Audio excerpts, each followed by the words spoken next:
Hello everyone, स्वागत है आप सभी का आपके अपने YouTube channel alphabet coaching centre में। आज है आपका 8 जुलाई 2024। 8 जुलाई 2024 से आपके जो भी करंट अफेयर के क्वेश्चन बनेंगे इस वीडियो में हम जानने वाले हैं। तो चलिए शुरू करते हैं अपने क्वेश्चन को। आगे बढ़ने से पहले आपसे छोटा सा निवेदन है, अगर आप चैनल पर पहली बार आए हैं तो चैनल को सब्सक्राइब जरूर कीजिएगा और अपने दोस्तों के साथ इसे शेयर जरूर कीजिएगा। तो चलिए शुरू करते हैं अपने पहले क्वेश्चन को। देखिए आपका पहला क्वेश्चन क्या है कि हाल ही में क्या है, हाल ही में विश्व जनसंख्या दिवस कब मनाया गया है? तो आपका राइट आंसर हो जाएगा 11 जुलाई।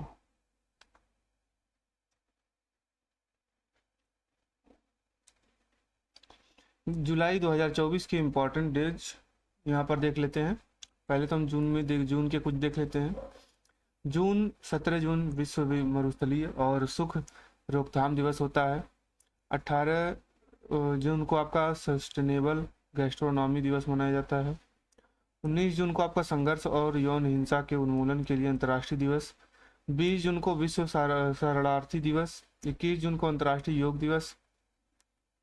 23 जून को संयुक्त राष्ट्र लोक सेवा दिवस।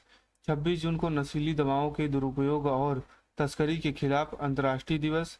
27 जून को सूक्ष्म लघु और मध्यम उद्यम दिवस, अंतर्राष्ट्रीय उष्णकटिबंधीय दिवस और राष्ट्रीय सांख्यिकी दिवस आपका 29 जून को मनाया जाता है। बात करें 1 जुलाई को क्या मनाया जाता है? 1 जुलाई को राष्ट्रीय चिकित्सा दिवस मनाया जाता है और राष्ट्रीय चार्टर्ड अकाउंट दिवस, जीएसटी दिवस, भारतीय डाकघर बचत बैंक दिवस, डाकघर दिवस, ये डॉक्टर दिवस, ये आपके 1 जुलाई को मनाया जाता है। बात करें तो 2 जुलाई को विश्व यूएफओ दिवस मनाया जाता है।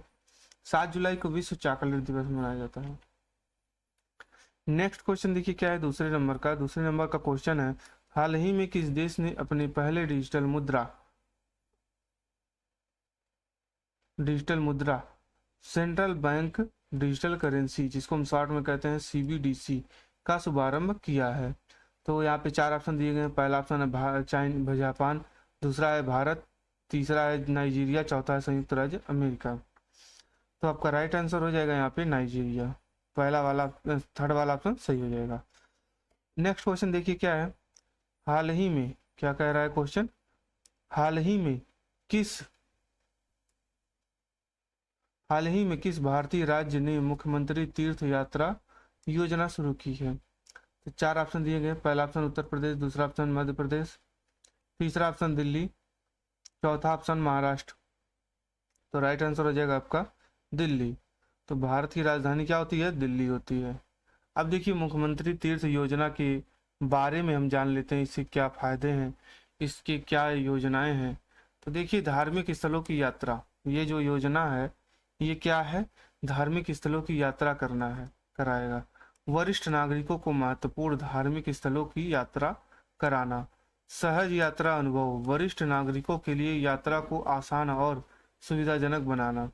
धार्मिक और सांस्कृतिक समावेशन, यानी धार्मिक और सांस्कृतिक मूल्यों को प्रोत्साहित।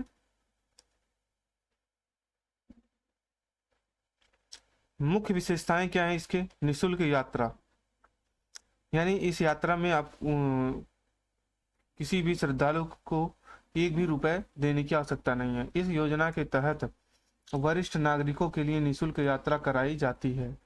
इसमें यात्रा के दौरान भोजन, रहने की व्यवस्था और स्वास्थ्य सेवाएं भी शामिल होती है।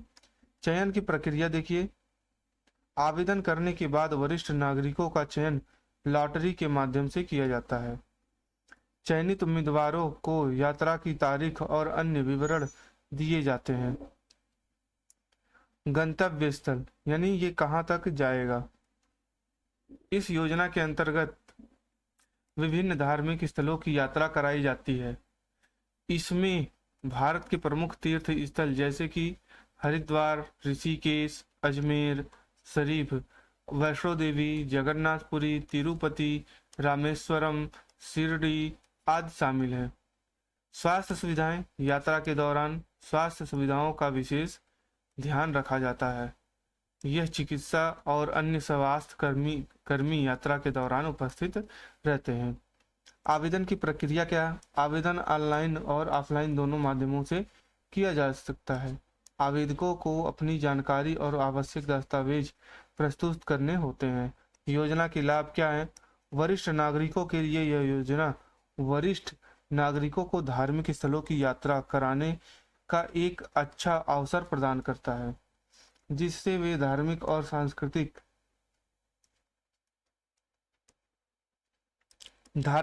सांस्कृतिक समृद्धि। इस योजना से धार्मिक और सांस्कृतिक मूल्यों का प्रचार प्रसार होता है और लोग अपनी परंपराओं और विश्वासों से जुड़े रहते हैं। देखिए, आवश्यक दस्तावेज कौन कौन से हैं? जैसे कि पहचान पत्र में आपका वोटर आईडी हो गया और आधार कार्ड हो गया, और आयु प्रमाण पत्र, निवास प्रमाण पत्र, स्वास्थ्य प्रमाण पत्र यदि आवश्यक हो। महत्वपूर्ण बातें, यह योजना केवल वरिष्ठ नागरिकों के लिए है। यात्रा के दौरान सभी आवश्यक व्यवस्थाएं सरकार द्वारा की जाती हैं। योजना में शामिल धार्मिक स्थलों की सूची समय समय पर बदल सकती है। नेक्स्ट क्वेश्चन है चौथे नंबर का। इसमें क्या कहा जा रहा है? हाल ही में किस देश ने सफलतापूर्वक अपने पहले मार्स रोवर जुरोग को मंगल ग्रह पर उतारा है? तो पहला ऑप्शन चीन, दूसरा ऑप्शन पहला ऑप्शन रूस, दूसरा ऑप्शन चीन, तीसरा ऑप्शन जापान, चौथा ऑप्शन भारत। तो आपका राइट आंसर हो जाएगा चीन। देखिए, यह जो मार्स रोवर है जो कि चीन ने पहले उतारा है, तो मार्स रोवर जुरोंग चीन द्वारा मंगल ग्रह पर भेजा गया है एक रोवर है। यह चीन का पहला मंगल मिशन है जिसने सफलतापूर्वक मंगल की सतह पर लैंडिंग की। आइए इसके बारे में कुछ जान लेते हैं विस्तार से। इसके विशेषताएं क्या है? लॉन्चिंग और लैंडिंग। देखिए, लॉन्च कब हुआ है? 23 जुलाई 2020 को ये लॉन्ग मार्च 5 रॉकेट के माध्यम से ये लॉन्च किया गया था। अब देखिए, लैंडिंग कब हुआ था? ये 15 मई 2021 को यह सफलतापूर्वक मंगल ग्रह की सतह पर उतरा था। नामकरण इसका कब हुआ था? जुरोंग नाम जो है चीन के पौराणिक कथाओं से लिया गया है, जहां जुरोंग को अग्नि का देवता माना जाता है। वजन की बात करें तो इसका वजन जो है 240 किलोग्राम है। ये आकार में लगभग 1.85 मीटर ऊंचा और 2.6 मीटर लंबा है और 3.2 मीटर चौड़ा है। अगला आगे क्या है? उद्देश्य इसका क्या है? मंगल ग्रह की सतह का अध्ययन करना, मंगल ग्रह के भूगर्भीय संरचना और वातावरण का विश्लेषण करना, जल और बर्फ की मौजूदगी की जांच करना, मंगल की सतह पर संभावित जीवन के संकेतों का पता लगाना। उपकरण को देख लीजिए। कैमरे, रोवर में विभिन्न प्रकार के कैमरे लगे हैं जो मंगल की सतह की तस्वीरें और वीडियो लेने के लिए हैं। स्पेक्ट्रोमीटर का कार्य क्या है? रासायनिक तत्वों और खनिजों का विश्लेषण करने के लिए। रडार देखिए क्या है, किस काम आएगा? मंगल की सतह के नीचे की संरचना का अध्ययन करने के लिए। वेदर स्टेशन, मंगल के वातावरण की जानकारी एकत्रित करने के लिए। संचार देखिए क्या है? ये जो रोवर है ये मंगल ग्रह की जानकारी को चीन के तियानवेन फर्स्ट ऑर्बिटर के माध्यम से पृथ्वी पर भेजता है। इसका जो पहला मिशन था, पहला मिशन चीन को तीसरा ऐसा देश बना दिया जिसने मंगल ग्रह की सतह पर सफलतापूर्वक रोवर उतारा है। इससे पहले यह उपलब्धि केवल अमेरिका और सोवियत संघ ने प्राप्त की थी। मंगल ग्रह की सतह पर अध्ययन। जुरोंग ने मंगल ग्रह की सतह पर विभिन्न प्रकार की तस्वीरें और डेटा भेजा है जो वैज्ञानिक अनुसंधान के लिए महत्वपूर्ण है। टेक्नोलॉजी का प्रदर्शन, यह मिशन चीन के अंतरिक्ष तकनीकी क्षमताओं को प्रदर्शित करता है और अंतरिक्ष अन्वेषण में एक महत्वपूर्ण मील का पत्थर साबित हुआ है। नेक्स्ट क्वेश्चन देखिए क्या है? 5वें नंबर का क्वेश्चन है, हाल ही में कौन सा देश ओलंपिक खेलों के 2028 संस्करण की मेजबानी करेगा? तो पहला ऑप्शन है पेरिस जो कि फ्रांस में पड़ता है, दूसरा ऑप्शन है लॉस एंजलिस, ये आपका संयुक्त राज्य अमेरिका में पड़ता है। ब्रिस्बेन ये आपका ऑस्ट्रेलिया में, टोक्यो आपको जापान में पड़ता है। तो इसमें से आपका राइट आंसर हो जाएगा लॉस एंजलिस यानी संयुक्त राज्य अमेरिका। अब देखिए यहाँ पर जो स्थान है ओलंपिक खेलों का, ये आपका संयुक्त राज्य अमेरिका में है, लॉस एंजलिस में खेला जाता है। तारीख जो है कब होगा, ये 14 जुलाई से लेकर के 30 जुलाई 2028 में यह आयोजन किया जाएगा। इसकी विशेषताएं क्या है, देखिए तीसरी बार भी मेजबानी करेगा लॉस एंजलिस ओलंपिक खेल की, और इससे पहले 1932 और 1984 में मेजबानी किया था इसने। मेजबानी की घोषणा जो है कौन करता है, अंतर्राष्ट्रीय ओलंपिक समिति की यानी आईओसी ने 13 सितंबर 2017 को पेरिस में अपने सत्र के दौरान लॉस एंजलिस को 2028 ओलंपिक खेलों की मेजबानी के लिए चुना है। सुविधाएं देखिए क्या है, लॉस एंजलिस 2028 ओलंपिक खेलों के लिए विश्व स्तरीय खेल सुविधाओं और बुनियादी ढांचे का उपयोग करेगा, जिसमें स्टेडियम, खेल परिसर और आवास शामिल है। यह शहर पहले से ही कई प्रमुख खेल आयोजनों की मेजबानी कर चुका है और इससे खेल आयोजन के लिए पर्याप्त सुविधाएं उपलब्ध हैं।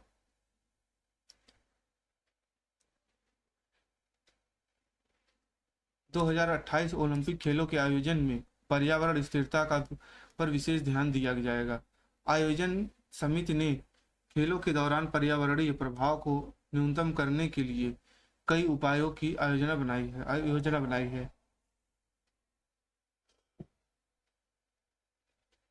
सांस्कृतिक कार्यक्रम, ओलंपिक खेलों के साथ साथ कई सांस्कृतिक कार्यक्रम भी आयोजित किए जाएंगे जो स्थानीय और वैश्विक सांस्कृतिक धरोहर को प्रदर्शित करेगा।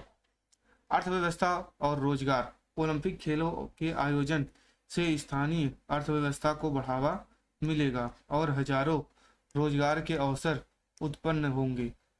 लॉस एंजलिस में खेलों के दौरान यातायात और परिवहन को सुचारू बनाए रखने के लिए विशेष व्यवस्थाएं की जाएंगी। सार्वजनिक परिवहन को बेहतर बनाया जाएगा और नई यातायात परियोजनाओं का काम किया जाएगा। किस देश ने हाल ही में ग्रेट ग्रीन वॉल की पहल की शुरुआत की है? तो पहला ऑप्शन है भारत, दूसरा ऑप्शन है चीन, तीसरा ऑप्शन ऑस्ट्रेलिया, चौथा ऑप्शन है अफ्रीकी संघ। देखिए अफ्रीकी संघ ने ग्रेट ग्रीन वॉल के बारे में जानकारी दी है। अब इसके बारे में देख लेते हैं। ग्रेट ग्रीन वॉल एक महत्वाकांक्षी परियोजना है जिसका उद्देश्य अफ्रीका के साहेल क्षेत्र में बढ़ते मरुस्थलीकरण और जलवायु परिवर्तन से निपटना है। यह परियोजना अफ्रीका के साहेल क्षेत्र में एक वृक्षारोपण का विशाल क्षेत्र विकसित करने की योजना है। मुख्य उद्देश्य देखिए क्या है, मरुस्थलीकरण को रोकना, जलवायु परिवर्तन से निपटना और सामुदायिक विकास। इस परियोजना की विशेषताएं जो हैं ये लंबी और चौड़ी हैं, वृक्षारोपण है और स्थानीय भागीदारी है। यहाँ पर संयुक्त राष्ट्र और अन्य अंतर्राष्ट्रीय संगठन के द्वारा ये आयोजित होगा। और देखिए 7वें नंबर का देखिए क्वेश्चन क्या कह रहा है, हाल ही में क्या है, हाल ही में किस देश ने पहली बार अपने राष्ट्रपति के पद के लिए महिला उम्मीदवार को चुना है? तो आपका राइट आंसर हो जाएगा इजराइल। 8वें नंबर का क्वेश्चन देखिए क्या है, हाल ही में कौन से देश ब्रिक्स समूह का 2024 का अध्यक्ष बना है? तो यहाँ पे 4 ऑप्शन दिए गए हैं, ब्राजील, रूस, भारत, चीन। तो आपका राइट आंसर हो जाएगा इसमें से भारत। हाल ही में किस भारतीय खिलाड़ी ने अर्जुन पुरस्कार जीता है? तो यहाँ पे 4 ऑप्शन दिए गए हैं। तो पहला ऑप्शन हो जाएगा विराट कोहली, दूसरा ऑप्शन हो जाएगा नीरज चोपड़ा और तीसरा ऑप्शन हो जाएगा पीवी सिंधु, चौथा ऑप्शन हो जाएगा मिताली राज। तो आपका राइट आंसर हो जाएगा इसमें नीरज चोपड़ा। हाल ही में अगला और लास्ट क्वेश्चन है इसका, हाल ही में किस देश ने अपने सौर मिशन आदित्य 11 को लॉन्च किया है? तो पहला ऑप्शन है जापान, दूसरा ऑप्शन है रूस, तीसरा ऑप्शन है भारत, चौथा ऑप्शन है फ्रांस। तो आपका राइट आंसर हो जाएगा इसमें से चीन। चीन नहीं होगा, इसमें से आपका राइट आंसर हो जाएगा भारत। कौन सा ऑप्शन हो जाएगा? भारत। तो चीन आपका राइट आंसर नहीं होगा, चीन आपका एक गलत हो जाएगा, ये टाइपिंग एरर है। तो ये आपका क्या हो जाएगा? ये आपका भारत हो जाएगा। नेक्स्ट को देखिए क्या है, नेक्स्ट आपको अपने कमेंट बॉक्स में बताना है इसका राइट आंसर कौन सा होगा। किस देश ने 2024 में अपने संविधान में संशोधन करके महिलाओं के लिए सेना में सेवा अनिवार्य किया है। तो 4 ऑप्शन दिए गए हैं, इसमें से आपको राइट आंसर बताना है। जो भी आपका क्वेश्चन राइट होगा उसको कमेंट बॉक्स में, और उसके बारे में जो भी कुछ जानते होंगे उसको कमेंट बॉक्स में टाइप कीजिएगा। मिलते हैं अगले वीडियो में, तब तक के लिए थैंक्स फॉर वॉचिंग। जय हिंद, जय भारत।